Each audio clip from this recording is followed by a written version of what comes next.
today. So I know in the audience we have people from both of those two parts of our mission. We have employers, and we also have veterans in transition or possibly thinking about transition or right in the midst of it and need some help in their career journey. So as long as we fulfill those two pieces of our mission, this will be a successful event today.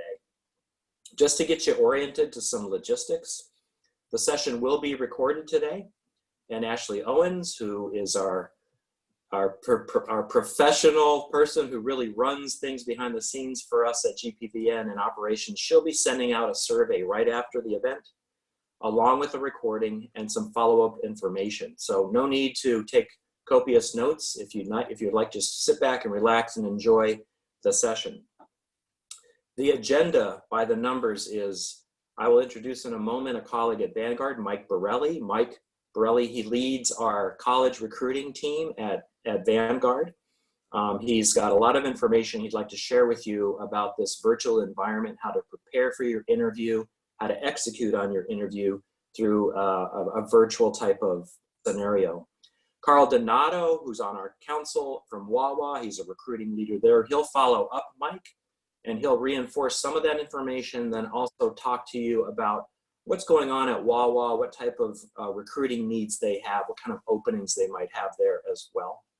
Then thirdly, we're going to get into a Q&A time where we can field your questions. I will ask you to chat in your questions, and then Ashley will help us at that time to kind of go through a facilitation of your questions and have really a fluid dialogue through chat in that manner. We want to make sure we answer your questions today and really help you if you have any at all.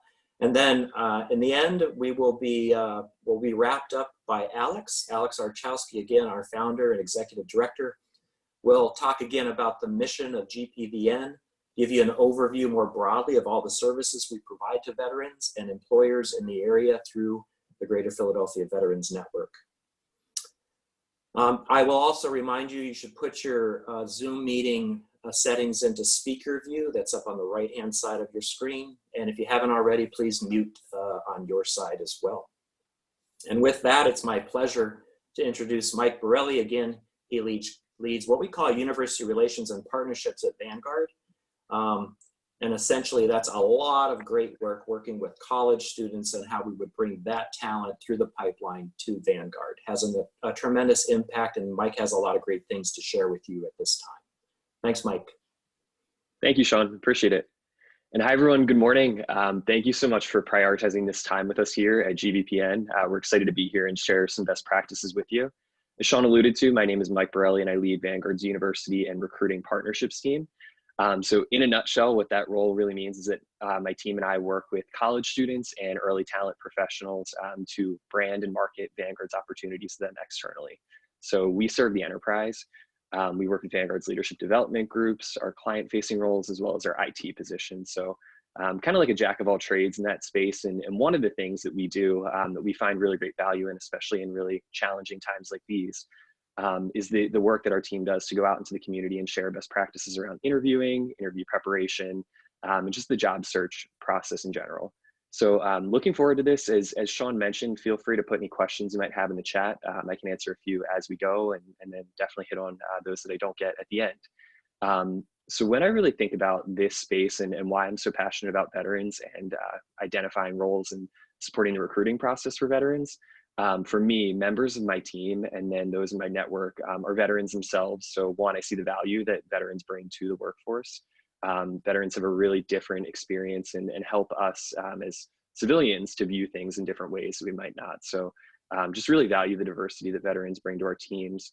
And then two, kind of closer to my heart, my brother is currently in active duty with the Coast Guard in Baltimore. So respect all the work that everyone does. And again, just really, really honored and thrilled to be here. So thanks for coming out to listen to a few of my suggestions and tips for interviewing.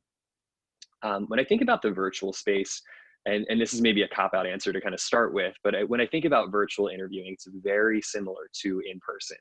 I think we might kind of trip ourselves up a little bit when we think about the technology and the fact that we don't have that person there in person with us over the other end of the table.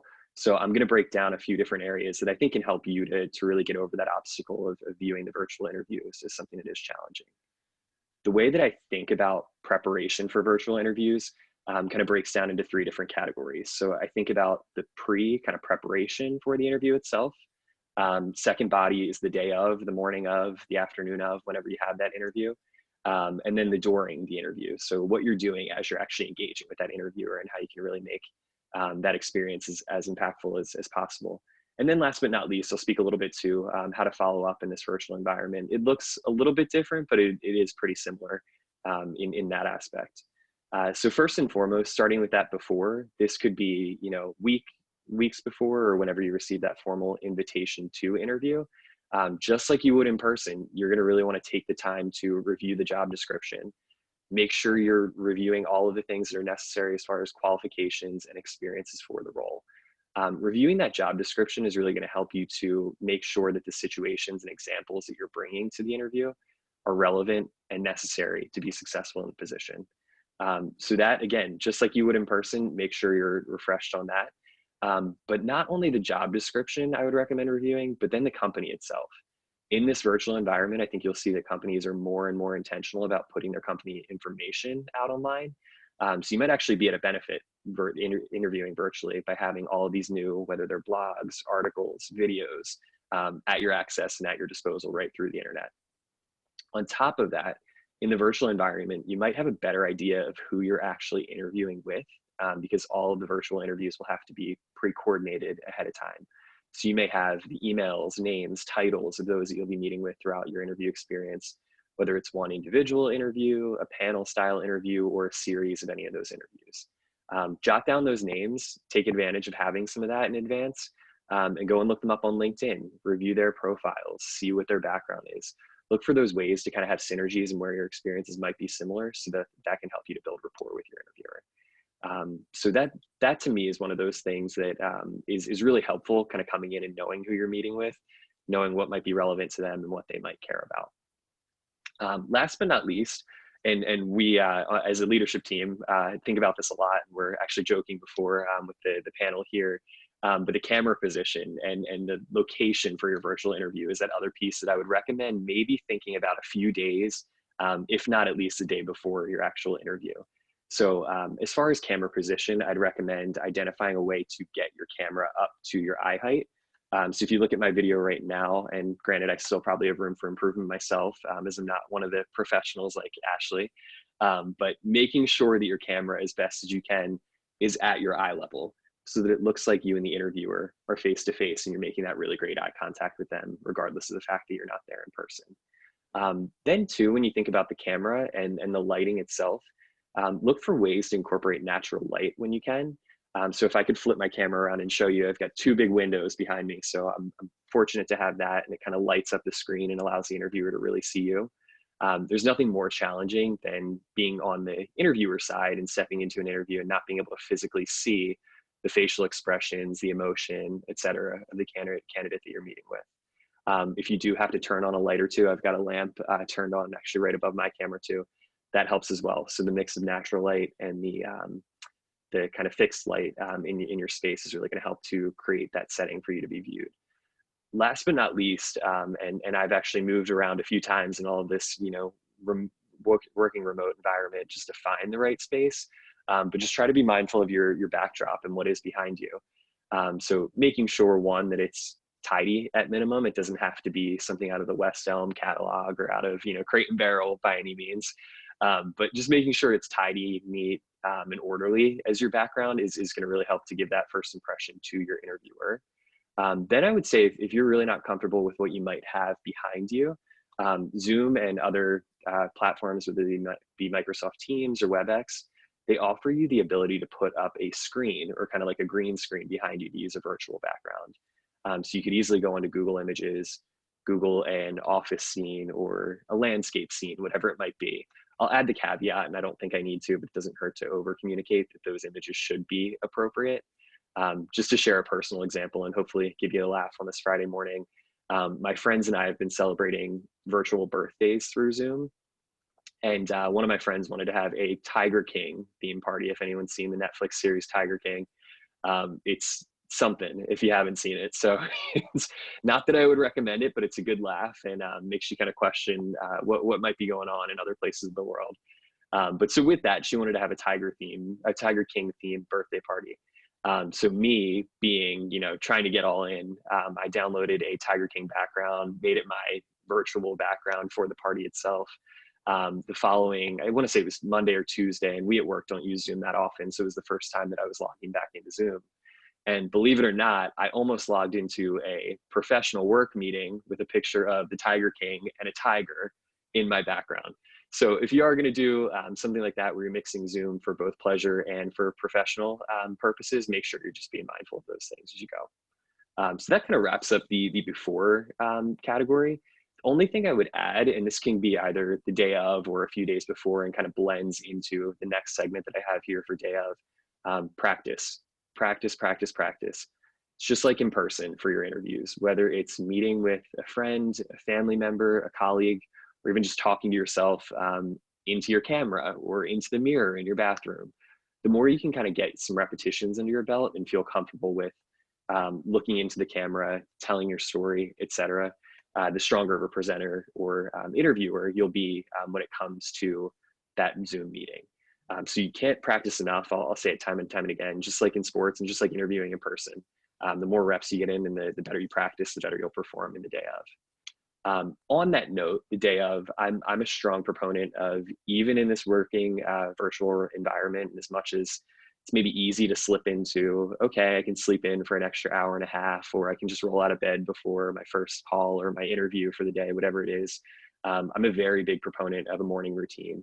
So whether it's getting up and getting a walk in outside, getting some exercise in, having your cup of coffee, whatever it is, find those things that are going to help you to get into that routine and practice that, especially the day of your interview. You're going to feel a stronger sense of normalcy as you're getting there and feeling like you might be actually preparing to go in for an interview itself. Coming off of that, I'd recommend getting fully dressed for the interview itself. There's a lot of funny memes out there right now about virtual meetings and Zoom attendance, and you see the picture of the person with the suit on the top and maybe shorts on the bottom or a bathing suit on the bottom, whatever it is. In my kind of experience and what I would recommend is actually getting fully suited up, whether it's, the full suit, shirt, tie, jacket, shoes, etc. Having your, I would say having your appearance kind of mirror what you would have in person is really going to help you to perform at your best. It's going to make you feel really good about what you're bringing to the table and really help to showcase that personal brand. On that note too, I would say grooming for the men in the room and on the line. You've seen funny, memes again about quarantine stashes and quarantine beards. Appropriate by all means, but just make sure that they're groomed professionally. The other thing to think about, a lot of times you might think that the camera might not show, all parts of yourself, but our cameras are getting really advanced and you're getting to see more and more detail. So take that extra moment or two, as much as you might not physically be there with that person, just put that time and preparation into your appearance. It's really, again, going to help to showcase that personal brand and make that really strong first impression. Last but not least, this is kind of a challenging one, depending one on what might happen to you the day of that interview, or the morning of that interview. But then even two, as we look at the external environment with the challenges around health and security, well-being, etc., try to have as much as you can that day of a positive mindset. Be really optimistic going into that interview. Try to let go of those things that might be weighing you down and come in really excited to meet with that interviewer, showcase your enthusiasm and that excitement. That's really going to help you to just show up in a way, even if there are things going on externally, being able to drop all of that and show that you're really interested in this role in this company is going to be helpful for you. And then last but not least, one of the most important parts, I think the part of actually conducting the interview is a little bit different and can get tricky. So in the virtual environment, I feel like we're maybe a little bit nervous about the technology. So we start to rush and might jump into things a little bit quicker than we want to. My first word of advice is going to be to take a deep breath. Slow down both your talk track, the speed at which you're talking. I can feel myself, even as I'm going through this now, maybe rushing a little bit and going a little bit faster than I might in person. So give yourself that time, take a few deep breaths, take a pause or two between each of your sentences, and really try to be as personal and relaxed as you can during that interview. On that note, rather than jumping right into business questions or tactical things about the role with your interviewer, take a moment and just acknowledge the fact that they might be struggling with this time too, or have things going on at work or in their personal lives. So take a moment to connect with them just on that personal level. Ask them how they and their teams have been responding to the shift to the virtual work environment, or just with everything going on externally in general. Taking that time to build that rapport and that relationship is going to help you feel a lot more comfortable with the interviewer, knowing that that person on the other side of the screen is a person themselves too, with thoughts, emotions, feelings, etc. From there, I would say throughout the interview, be mindful of your body language, smile. It's nice in a lot of these platforms, whether it's Zoom or some of the others, you also get that self view back. So you can see throughout the interview how your body language is. I'm from Philadelphia, and I'm sure a lot of you in the room might be, so I talk with my hands a lot. So that's been a good wake-up call and a reminder that those can be a little bit distracting. So with the self-view video, I'm able to keep both an eye on my body language, but then my own smile, my hands, etc., as I'm going throughout the conversation. From there, I would also say try to acknowledge your interviewer's body language as much as you can. Granted, it's difficult depending on how they have their camera set up and what you might be able to see, but look for little things along the way, such as head nods, to show that they're following you and coming along in that journey of the situation that you're sharing. If you're noticing that they might not be, I think it's a really good opportunity to pause, pulse check, and check that they're understanding the situation or story that you're sharing with them. Because in these environments, there might be things that are making it difficult to follow the story, whether it be connection issues, inability to hear you through your headphones or whatever it might be. So just taking that extra moment to pause and make sure they're able to follow is really important. And then last but not least, and this is one that I'm working on myself, so you might be able to pick up, you can see on the camera, but looking at the camera itself is more and more challenging, because you see maybe the face of the interviewer right in the center of the screen and you want to look right there. But doing your best to kind of pivot your eyes directly into the camera is going to show up on the other end of the camera as if you're looking straight into that interviewer's face, if it were to be an in-person interview.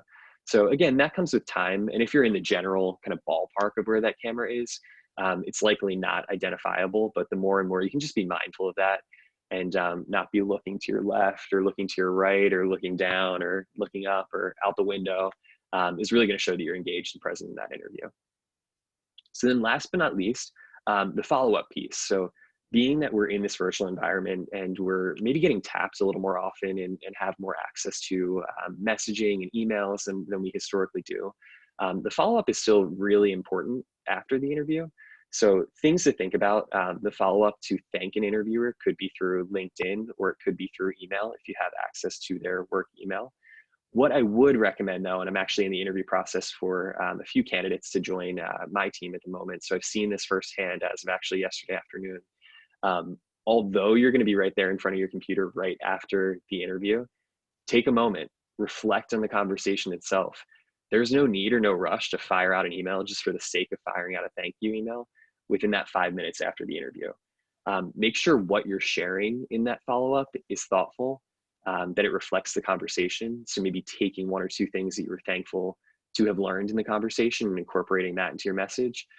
Make it worth the interviewer's time to receive that message, not just a general generic, thank you so much for the interview, I'm looking forward to the next steps in the position. Instead, you could think about, thank you so much for the time to meet with me to discuss the XYZ position at Wawa or Vanguard, whatever the company might be.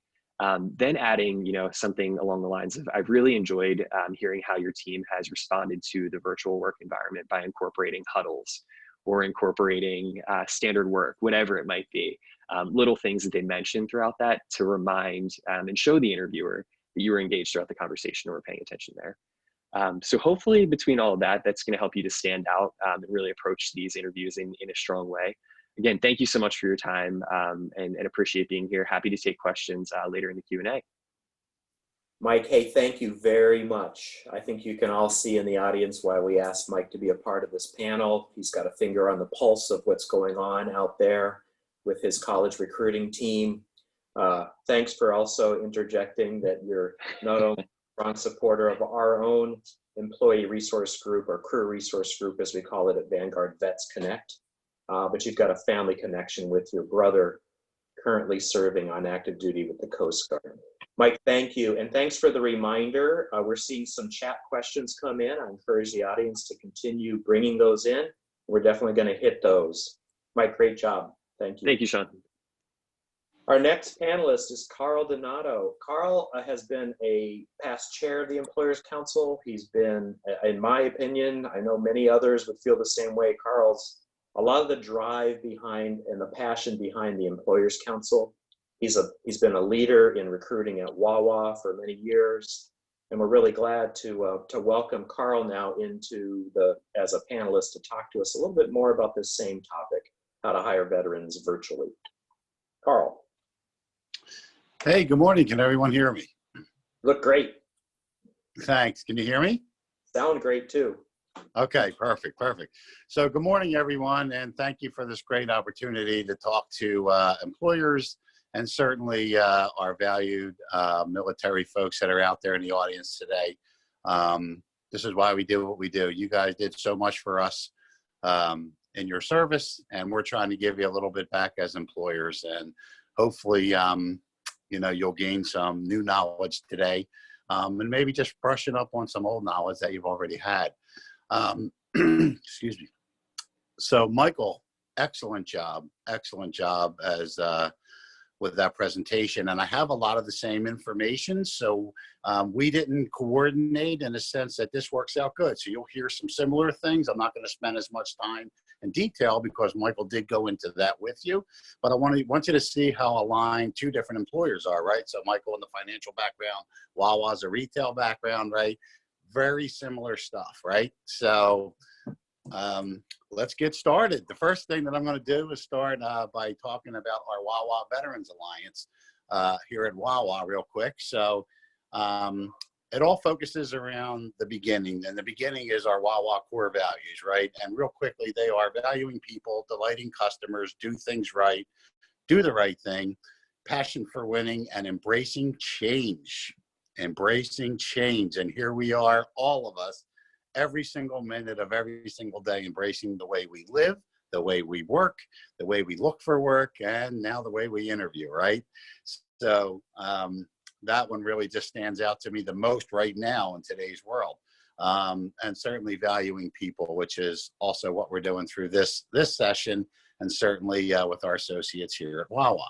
So that being said, 7 years ago in January, I was one of the founding folks of our Wawa Veterans Alliance, because we saw the need to have an internal venue where our veterans who are with us can go, call, be a part of training, development, buddy systems, and all that kind of stuff, right? So we pulled it all together and recognized that we were doing some of these things, but they just didn't have a place, so to speak, for our veterans. So we called it out. We came up with our Wawa Veterans Alliance throughout our 6 states, and it is alive and well. And I'm going to talk to you again a little bit about that. First, I'll share the mission of the group is very simple: to bring together veterans and those who have a passion for helping veterans for career development, community outreach, and furthering Wawa's brand in the military space. So that is our mission on the military. Myself, I am not a veteran. My father is, or I should say was, veteran of the National Guard. And, I was always very proud of that. And although I never went into the service, I've made it my responsibility, I'll call it, I guess, to be a part of anything I can do to help veterans. Hence, I'm here with this wonderful team on the Greater Philadelphia Veterans Network. So one of the ways that we help our veterans in this group internally, so we have a resource page just for veterans. Now, anyone can go see it, but it's really directed to our veterans. And when I say resources, it's things within Wawa that they can sign up for, attend, trainings that they can do, whether it's resume and virtual training, right? So there's an example of something they can get trained on, or just the general gist of the job and getting reacclimated back into our communities. We know it's a challenge for military veterans sometimes to, bridge that gap. I've been in the service for many years, and now I'm back to, a civilian position. So and over and above those resources for internal purposes, we offer them any connections they might need externally, right? And many of you are probably familiar with, Department of Veterans Affairs, Disabled American Veterans, and so on and so forth. Those types of websites are all at the touch of a finger in their what we call My Wawa. Some of the things that our veterans group does in and around our community. So we go to local homecomings, you know, as you're familiar with yourself, if you just came back, you know, local communities hold the homecomings, and we're always a big part of that in our communities, whether they're whatever branch you're coming back from. Wawa wants to be right there to help support that homecoming. We also, again, when someone comes back to Wawa, if they work in one of the local stores, for example, our store manager does a fabulous job of decorating the store, welcome back to your first day, or even if it's just a welcome, right? Some of the stores do a great job if they're just starting at Wawa. So between the military folks who are coming back and transitioning and those who work for us, but they're still in reserves and so forth and so on, we always want to make sure that, again, we're making them feel welcome with their homecomings. Military family support. We do a fabulous job supporting the military families as well. So again, these folks that are in the reserve specifically, their families, as you all know, are left behind for a little while, and you know, without dad or mom, and sometimes it's very difficult. So we have a support system in place for those folks here at Wawa. Coffee and other favorites get shipped around the world. So we have a lot of folks who are active military who actually live around, you know, or are around the world, literally. And they ask for our coffee. They ask for tasty cakes. They ask for Philly pretzels. They ask for the hoagies and so forth. And we find a way to get it to them. And it's just amazing to see some of the pictures of the teams together in, you know, in different countries and their appreciation for what we're sending them. I talked a little bit about the buddy system, but again, it's a buddy system is simply, hey, someone who's been back a while, maybe from the military, already transitioned into Wawa, and here comes, you know, I'll use Sean as an example. Here comes Sean starting at Wawa, who needs someone who can help him get acclimated and get started. So we offer those types of buddy systems. Of course, Veterans Day, Memorial Day, we participate in events in our places. Hoagie Day. Big thing for us here in the Philadelphia area, for those of you who, and most of you probably are in the Philadelphia area, we give away a mile-long hoagie, which transitions to over 5,000 hoagies. The first 1,500 of them go to military bases, oh my gosh, give me a second. The military nursing homes, places like that around the city and around the tri-state area. The first 1,500 are dedicated to our military folks and first responders and so forth. And we drive our trucks around and we drop them off, and they're ever so grateful, you know, to have the Wawa hoagie there. So that's a big thing. And then we are doing some virtual and on-base recruiting. You know, we go out to the bases. We bring some of the members of the Wawa Veterans Alliance, as well as myself as the recruiter or other recruiters. And we are on bases, and we're recruiting not just those folks, but their family members, children, you know, again, husband, wife, whichever it may be, you know, and in some cases we're preparing them for that transition into civilian life once again. One of my favorite events, and this will kind of wrap up the Wawa Veterans Alliance thing, is the Taste of Home that we do. So I talked about shipping stuff around the world and so forth and so on, where every November, veterans and Wawa associates come together in our main corporate office. And it is a taste of all those things I mentioned. It's coffee, it's Philly pretzels, it's tasty cake, it's everything they can't get a taste of home as they know it, right? And now we have that happening in our different states, because there's some things that may be unique to Florida that are not to Philadelphia, for example. But it's really an awesome event. We have our lead goose, Chris Geisens is there, and he obviously opens up the session. And then our mascot, Wally, dances around with the crew, and there's music, there's dancing, and there's packing going on. And it's just a wonderful way to come together with the military folks who not only are part of our company, but the, you know, local military bases and stuff join us. And it's an awesome event. So a lot of great stuff there. I'll jump a little bit into the virtual recruiting space. And again, I'm not going to go too deep, because my dear friend, Michael, you did a bang up job. It was awesome, man. I thoroughly enjoyed your conversation, truthfully. So we're not showing slides today, but I have a slide in front of me of one of the old dial phones, house phones, if you remember them, some of you. Of course, we have the Zoom ability.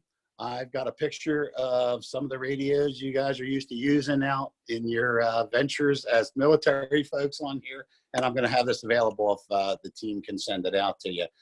Cell phones, of course, Skype. There's just so many different ways that you might be invited to do a virtual interview.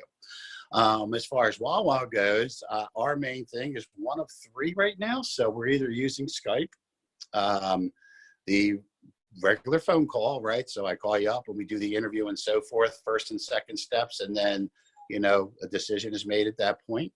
And then the third way would be, so we did that, a FaceTime, just like I'm doing right now.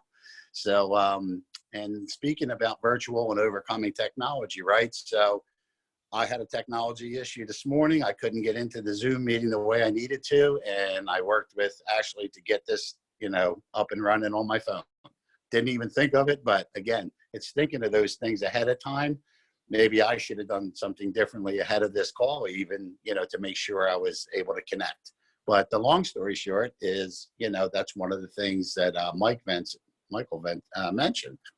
Make sure that your technology is working. You know, try the link that they send you if there's a link involved. Maybe make a phone call to the number if they send it to you and just have a quick conversation. Hey, just checking to make sure this is the right phone number. You know, a couple of things like that might help you with the technology side.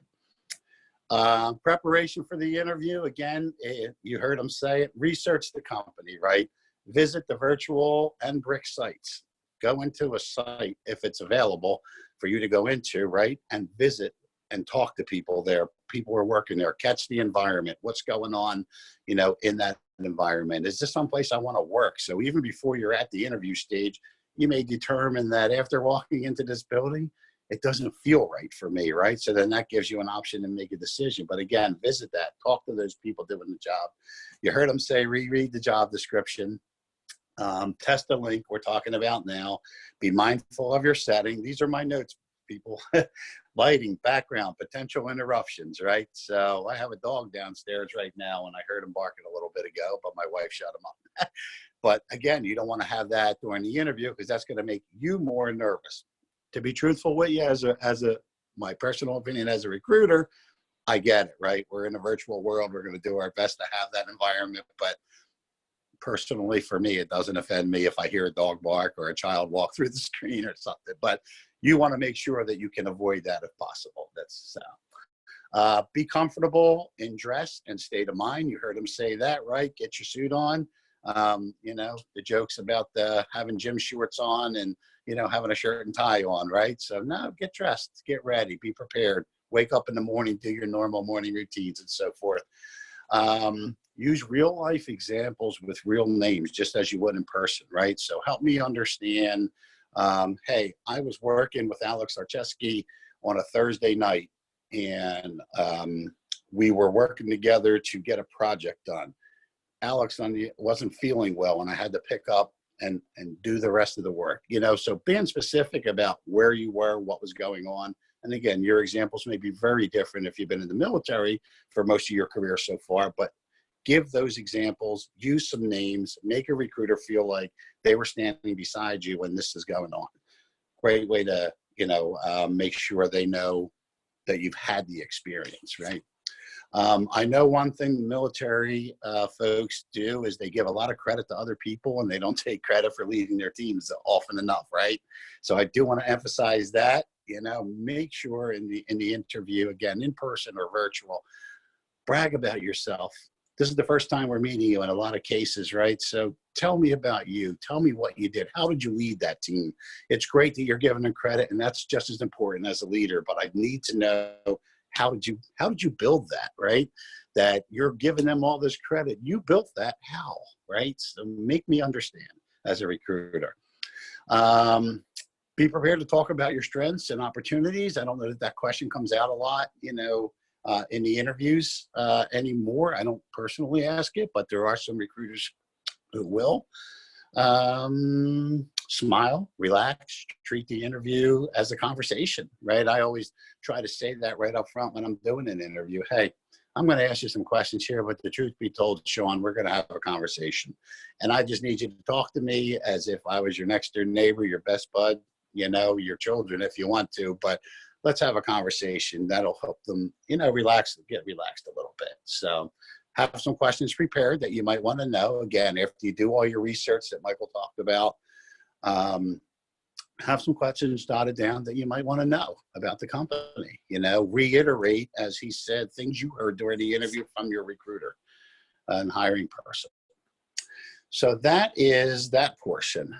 Sean had, I sent him my presentation just with a couple of extra slides at the end. So he told me to go ahead and emphasize a couple of things that are going on with opportunities at Wawa. So I'm not going to spend a year of Sundays doing it, but I'll give you some different places that we have positions available or could have positions available are from the corporate side: marketing, our people team, information technology, finance, logistics, Wawa Beverage Company, facilities, quality assurance, legal, and real estate.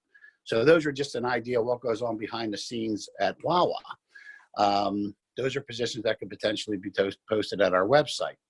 Inside our stores, we have a store structure from associate level positions. The next level are supervisor positions. And then we have what we call food and beverage managers, assistant managers, general managers of the store. So that gives you an idea of what it looks like. And currently, if you went to the Wawa website and you wanted to start as a customer service associate or a fuel associate, there are a lot of positions posted there, or your family members. Night supervisor positions are available in Virginia and Maryland. If you're in Florida, if you're willing to relocate, there's some assistant general manager and food and beverage manager positions available. And then in our corporate backdrop, we actually have only one corporate position. It's a technician 20 for our Virginia area. And what that is facilities, basically. So if you're great at repairs, you learned a lot in the military about repairing things, and light plumbing, electrical, hanging doors, all that kind of stuff, that might be an opportunity for you. And there's one union position as a plant mechanic in our corporate office if interested there. So let me wrap up where I started. Thank you all so much for everything that you do. To our military folks, to our employers out there who are employing them, thank you for what you do. And the last thing, we usually do this up front, and if you've been to one of our events before, I do it. I want you to just think about, what are you going to do differently after today? Thank you for your time. Turn it back over to my friend Sean.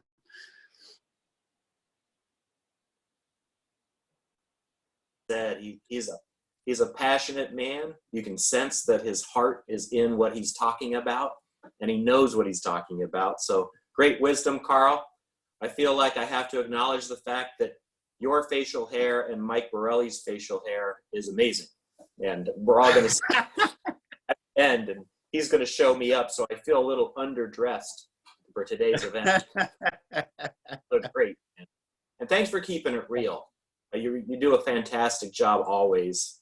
I love to, claim you as a colleague here on this Employers Council. Thank you for what you shared. As we get to transition now into Q&A, again, I've been encouraging everybody, and I see that we have some questions coming in, and it being 9/17/09/17 military time. Ashley, if you might be able to help us direct our thoughts to some of the questions that might be coming in, like to get to some interaction with the audience as well. Absolutely. So from Jeff's Human Services, they are delighted to join this great opportunity, and they are asking what additional trainings would be beneficial to potential veteran candidates because of COVID. Yeah, I'll take a stab at that. And of course, Mike or Carl, members of the council, of course, can jump in as well. I would say in the end, a theme that I've heard is whether it's a normal interview or a virtual interview, in the end of the day, I like to think of it, a resume is a tool, or a LinkedIn profile is a tool to get an email or a phone call. An interview is a tool to connect so that you can get that job offer. So I think that in the COVID environment, we have to get used to this. We're all getting used, let's be honest, right? We're all learning, we're getting used to this virtual environment. So practice a lot. Get comfortable so you can bring your whole self and be natural. Carl just emphasized it. You almost have to kind of come through the screen and make a connection. Share those personal stories. I'm going to keep it real with veterans out there. I'm an Army veteran. I'm an Army brat. My son's on active duty right now. I come from a 3-generation Army family. You cannot speak in one-word sentences. If there is, okay. I emphasize this all the time with veterans. You have to come through the screen now in the COVID environment. You have to make it real personal and make a connection. So as Carl just said, and Mike touched on it as well, make your examples real and don't be so humble. That's the other big thing with veterans. We have a tendency, we've been trained, we want to think about the whole team and the mission. But in an interview, it is about you making a personal connection, emphasizing what you're going to bring to the table. Like I said, we're a true force multiplier out there, but you gotta make that clear to the person you're interviewing with. Thanks, Ashley. You're very welcome. We've got a few more, if that's all right. Yes. Yeah. Sorry, it's a little loud in my apartment. This is a question from Alex. Are recruiters asking questions about how people are adapting to the virtual environment? I'm not going to answer every one of these. So whether it's Carl or Mike, okay. So I'll say that I haven't had that experience yet. Keep in mind that for my interviews, I've been doing phone interviews for quite a while before COVID, right? So we'll start with that piece for me. Most of the questions that I have gotten from any candidates is, kind of what we talked about, like how should I dress? How should I act? What should I do? And so forth. And I'm very happy to guide them, obviously, because as we've all been emphasizing, it's a different world for everybody. So I wouldn't say I got a ton of questions to answer that, Alex, but just a few around what we're talking about today. Yeah, and Carl, I'd agree with that. What I would just jump in with, I'm on, and I shared this in my piece there, I'm in the process of actually hiring for a candidate or a role for my team. And it is one of the questions that I am asking just around how these candidates have adapted to the virtual environment, in a sense that the work that my team has historically done is required to be, or not required to be, but is historically done in person. And now with all this, it's required to be virtual. So for me, it's really important to understand how these candidates can engage virtually, how they can really turn on that personal connection despite not being there.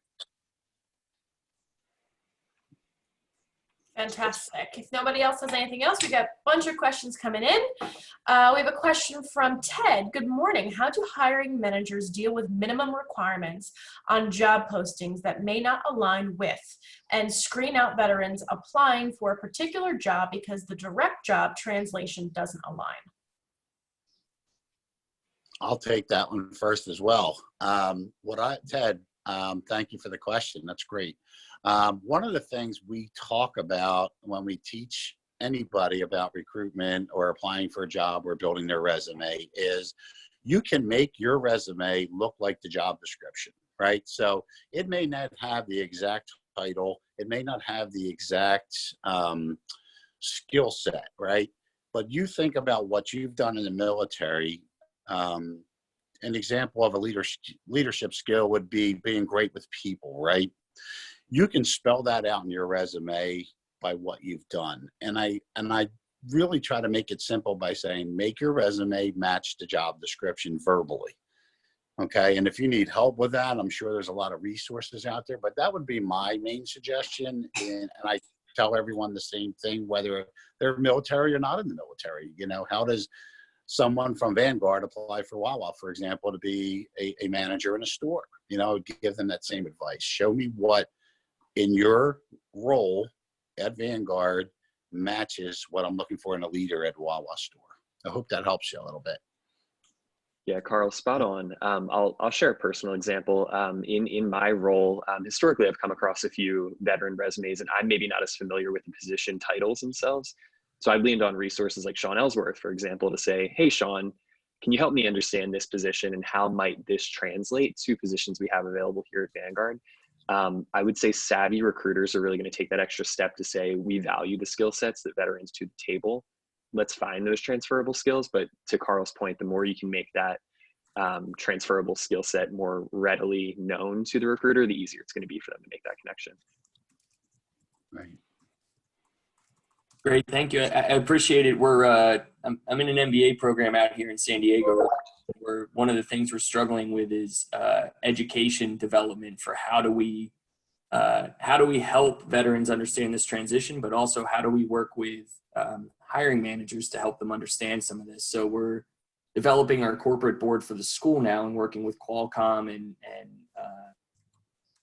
other companies in the San Diego area who specifically noticed that some of their HR screeners are, just by the very nature of a veteran's resume, out screening veterans because maybe the resume doesn't line up, but your minimum requirement of X doesn't meet necessarily word for word. So we're struggling a little bit with how do we develop some education around that. Yeah, Ted, this is Sean. It's a great point. I know Mike and Carl touched on this, but I would emphasize that in the Vanguard experience, I'm sure the same is true at Wawa, and I've got the Employers Council on here. Here's the thing. You really need an employee resource group, a veteran employee resource or affinity group within that organization, or thank you for your work you're doing at your school. That's critical as well. My son's about to enter his MBA program at Michigan in just about a month or two. He's coming off his 7 years of active duty, but he's been helped so much by the ambassadors in that student veteran program. And now when you translate that to veterans that are working on the employer side, this is where you get that synergy and that impact. But as Mike said, I see my role, and I'm sure Carl does this at Wawa, and there's others on the meeting today. We work hard to transfer or translate those skills. It's important for the veteran to do that, of course, as Carl mentioned already, but our role to facilitate that within the employer organization. And if there's employers out there, by the way, that don't yet have a resource group or an affinity group, please reach out to one of us on the Employers Council. We'll help you navigate that, because Ted's bringing up a great point. This is where those two things come together, and then we help to get veterans flowing through the pipeline. Thanks, Ted. Great, thank you. And Sean, could I connect with you on LinkedIn and maybe talk a little bit more about this offline? Absolutely, would love it. You guys will all get a follow-up email with the recording of this, as well as all of the LinkedIn links for everybody on the panel. So please make sure you reach out to connect. We have one more question if we have time. One more question. I had it. What is your recommendation if there are multiple people in the house and possible distractions? Is the interview the same amount of time, like 1 hour? And also, can you share how people are getting hired and onboarded remotely? Yeah, I'll jump in real quick here. I would say, as employers, to educate, I call this an extra grace required time, this COVID environment. So as employers, if you're interviewing people, right up front, tell them, listen, don't worry about the dog barking, right? We're going to keep it real here, and I'm going to need grace and you're going to need grace. Let's just set that up front, that expectation. Don't worry about it so much. Acknowledge it. I think Mike and Carl talked about keep it real. If people see who you are and how you can naturally deal with those types of distractions going on, what does that tell the employer? It tells the employer you've got somebody who can, adapt, overcome, like veterans do, right? And you can, in the moment, kind of think on your feet. So, that's my thought on that question. Yeah, great point. Agreed. Go ahead, Mike. Oh, no, you got it. Okay. No, I was just going to say, and great points there, Sean. Again, I said that earlier, I'm totally flexible. I get it, believe me, and again, I've used my dog as the example, but typically, I'm at home alone with the two dogs and they bark at everything that moves, right? So I do set that expectation from my side with my candidates that, there could be noise. I do my best, and that's what I would hope that you would do as well. And if your best is, hey, my 2-year-old ran through the room while the interview was going on, or he or she's crying in the background, listen, for me, it's grace. Right? Am I right, Mike? Absolutely. Yeah. And I was going to say, I think that's really telling of the employer. And if you're interviewing with a company that's maybe not comfortable with that, they might not be the best fit for you, right? If they're not going to give you that work-life integration and that flexibility that you need, that's a good sign. So you want to be interviewing the company as much as they're interviewing you. I was just going to add a personal story. I'm at my parents' house in the suburbs. So they recently retired at the end of January. So even like preparing for this today, as much as this is not an interview, one strategy that I took, I followed all of my own examples and advice from before, but then I was very intentional about sharing with them, hey, I will be presenting from 8:30 to 9:30 with GVPN or GPVN. Please do not, come down in your robe and be in the back of my video, whatever it is. So just being intentional and proactive about telling people who might be distractions that, hey, here's when I'm on. People can see me over camera, and if you don't want to be seen, please, find another place in the house to do your activities. Great point, Mike. That's awesome. Although we would welcome seeing one of your parents come in the background in their robe. That'd be fun. Yeah. Yeah, I we had a guess close one call. thing to throw. Yeah. One thing to throw in maybe that we didn't discuss, and maybe you did, Mike, and I'm sorry if I missed that. I was paying close attention. But as you're in the interview process, maybe you have some notes in front of you, right? So that if you may get distracted by the dog barking, right? And it may throw you off. So having notes in front of you of examples of things that you've done and everything would probably be helpful to you to keep you focused, keep you in track. And if you get off track, hey, take a quick peek at those notes and be like, this will get me back on track, So maybe that's maybe that's an idea. Yeah, that'd be great. Good points, guys. Hey, we need a transition here. It's 9:30. We want Alex Archowski again, our founder and executive director, to wrap things up for us. I know logistically, Ashley mentioned you're going to get some follow-up. You're going to get a survey. You're going to get the recording of the event and some other follow-up information. I'd encourage employers still, if you've got opportunities for veterans, get them out in the chat, and then you'll see all of the profiles to follow up. We want you to network with each other even after this event today. Keep building on it, as Ted said. I look forward to Ted's follow-up. Alex, take it away. Wrap us up. Sean, Michael, Carl, thank you so much. And I want to thank the Ashley as well, and Stacy, Karan, Reed, and everybody else that's been on our Employers Council. I just wanted to kind of quickly introduce myself for people that don't know. I know there was some people kind of dialing in from San Diego early AM, so I appreciate that as well. So the organization Greater Philadelphia Veterans Network, our mission is to provide the economic success of our veterans in Greater Philadelphia. So that means jobs, leaderships, and business. So we drive the economics, and without the employers, we're just helping veterans. So it's bridging the gap of we always done, and really empowering our employers to understand where their gaps are. And that's why our tagline has always been our tools in your mission. We don't make it the mission for veterans to job search harder. We don't make it for the mission for employers to hire veterans. We're just here to help them, provide them with tools. So one of the things I want to challenge everybody today is understand your role if you are a job seeker. Last night, I spoke at an unemployment event on Zoom about how to sell yourself in the world of branding. And today, more than ever, the confidence level has to be very high in very uncertain times. So for those that are in unfortunate circumstances of job seeking, we will follow up with you today for all the details. If you need help, we'll have all the information. If you need help with any of those things about networking or any of those things about resumes, you name it, we're here for you. On the employer side, if you're new to us, please reach out to us to understand where you are. Are you looking to create a veteran hiring process? So don't think just of hiring a veteran. Think about what you're trying to do in the long term and the asset that they can bring to your organization. So thanks again for everything today, and everybody continue doing what you do best. Have a great day, everybody. Thanks, Alex. Take care, everybody. Thanks, everyone. Take care.